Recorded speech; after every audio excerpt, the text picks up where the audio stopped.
Assalamualaikum warahmatullahi wabarakatuh. Perkenalkan, saya Rizky Maulidia Syafira dari Sistem Informasi kelas 1B, absen 9 dengan NIM sekian. Saya akan menjelaskan materi kembali tentang proper word di mata kuliah Komunikasi Bisnis. Jadi apa itu proper word? Proper word dapat berarti pemilihan atau susunan kata yang tepat dan sesuai dengan atau tujuan maksud yang diinginkan. Berikut adalah hal-hal penting dalam proper word yang harus kalian perhatikan, yaitu pertama kalimat aktif, kedua SPOK, ketiga hindari perintah, keempat hindari larangan, kelima hindari emosi. Yang pertama yaitu kalimat aktif. Kalimat aktif adalah penjelasan subjek dalam melakukan tindakan yang disebut sebagai predikat, di mana tindakan ini dilakukan kepada objek tanpa melalui perantara. Fungsi dari kalimat aktif sendiri yaitu menjelaskan bahwa seseorang sedang atau telah melakukan sesuatu dengan memperhatikan penggunaan SPOK atau SPK.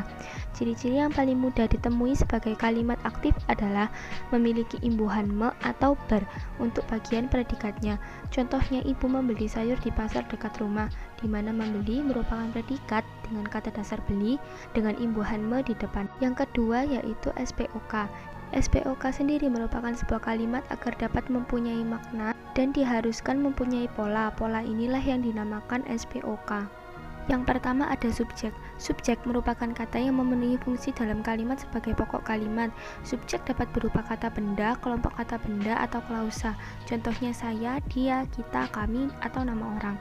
Yang kedua yaitu predikat, adalah unsur utama dalam kalimat. Fungsi predikat dalam bahasa Indonesia dapat diisi dengan kata kerja atau kumpulan kata kerja, kata sifat atau kumpulan kata sifat. Contohnya mempunyai, membeli, berjalan, dan bermain. Yang ketiga yaitu objek. Objek merupakan unsur kalimat yang kehadirannya bergantung kepada jenis predikat yang mendahulunya.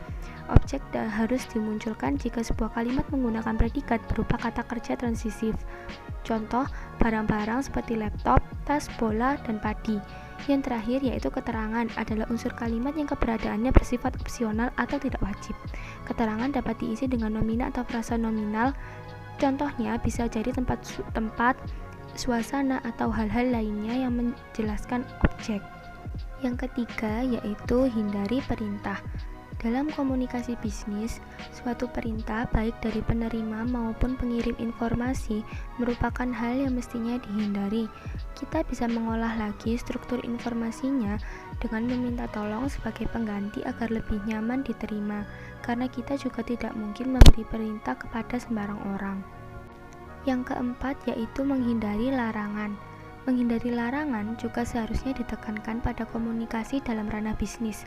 Larangan dapat membuat penerima merasa dibatasi keingintahuannya terhadap produk yang kita tawarkan sendiri, sehingga kemungkinan atau bisa saja produk kita sulit diterima hanya karena kita melarang untuk melakukan sesuatu atau sekedar bertanya sesuatu dari penerima.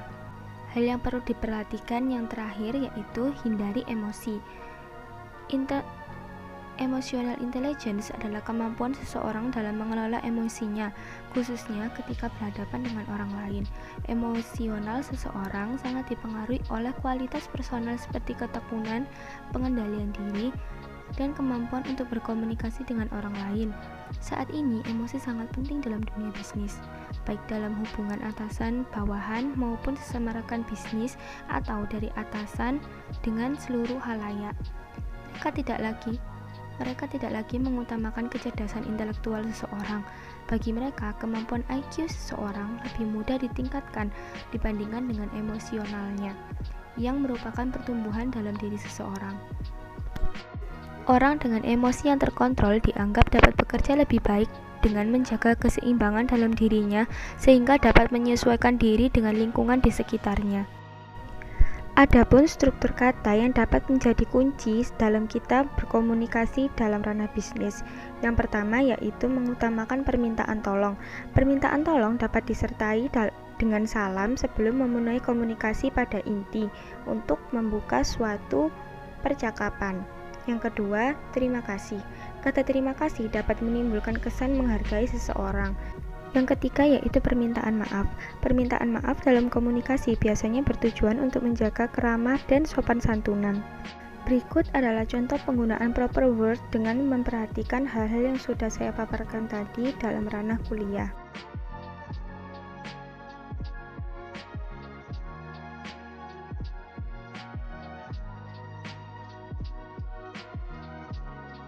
Sekiranya sekian yang dapat saya sampaikan. Mohon maaf bila terdapat salah kata, baik disengaja ataupun tidak.